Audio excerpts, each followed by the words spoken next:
What's up, Jeff Ratcliffe here. The Dallas Cowboys may be one of the more run-heavy offenses in the league, but there's still a lot of fantasy potential up and down this roster. So let's preview for 2019 fantasy football the Dallas Cowboys.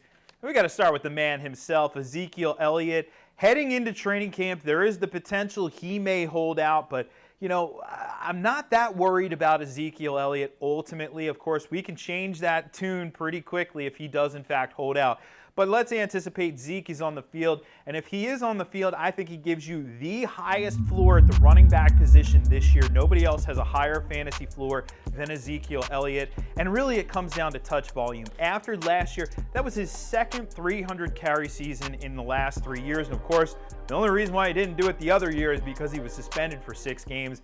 Yeah, remember that one. But anyway, Zeke touches the ball a ton, and that is so key for fantasy football. Volume is the name of the game at the running back position, and in today's NFL, where you don't see running backs going close to 400 carries, and you barely see any going up over 300 carries, that volume is crucial for Ezekiel Elliott. Now, of course, last year from a touchdown productivity standpoint, that's where he did struggle a little bit, didn't get a lot of work in the red zone, so hopefully we see an uptick in that area. But the overall surrounding cast, his role in the offense, I think it's a very fair point to make that Ezekiel Elliott could be the #1 player, and it doesn't matter your format. PPR, half-point PPR, non-PPR, 2-quarterback, doesn't matter. He could be the #1 player taken in fantasy drafts this year ahead of Saquon Barkley because the overall situation in the offense is slightly better. Wouldn't argue against Saquon in that spot either, but Zeke, we know, high floor, high ceiling combination, tons of volume, great role in the offense. It's all good for fantasy purposes for Ezekiel Elliott. Now, of course, because of that approach, so the run-heavy approach in the offense, it does put a little bit of a cap on the passing game here. I mean, Dak Prescott really is sort of that classic example. We've seen a high floor out of him. The last 3 years, he had 23 touchdown passes, 22. He had 6 rushing touchdowns in each of the last 3 years.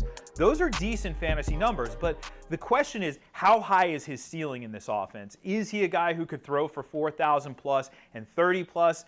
And right now, given what we've seen so far, no is likely the answer. But that being said, gives you a nice high weekly floor, especially with his ability as a runner. So while Dak Prescott may not be, a Patrick Mahomes type producer for fantasy, he also is a guy, though, that you could get probably at a value, and it gives you a nice high, safe floor on a weekly basis.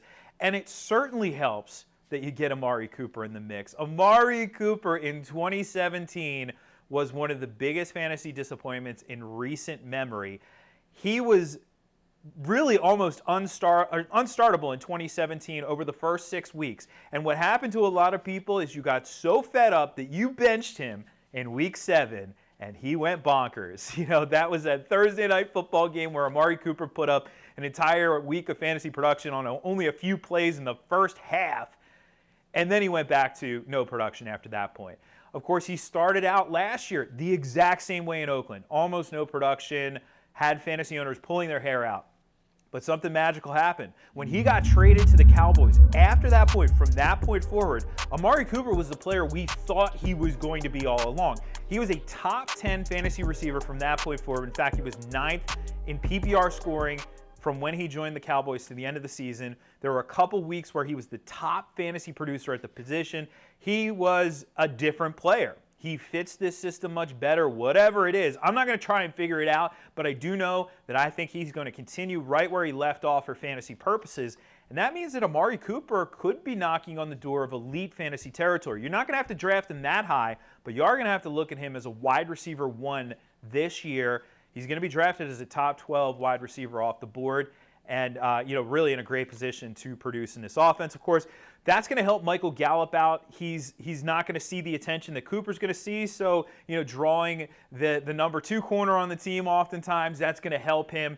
Gallup's a guy who has some upside, but keep in mind the overall state of this offense does put a cap on his overall value this season. So while there's a little bit of breakout potential, don't expect a ton, massive ceiling or anything in this run-heavy Cowboys offense. Of course, Jason Witten out of the booth, back onto the field this year.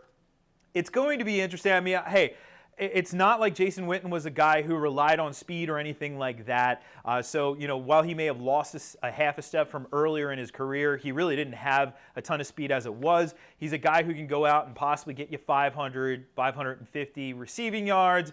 But for fantasy purposes, while he's going to have a positive impact on the Dallas Cowboys from a football standpoint, for fantasy purposes, there's really not much juice here. The tight end position, really this year, you want to attack it with upside, and Jason Witten just doesn't have that upside at this point in his career. So he's a guy we're going to be avoiding most likely for fantasy purposes. You want to see where all of these Dallas Cowboys land in our fantasy rankings. You can check those out and more at PFF.com.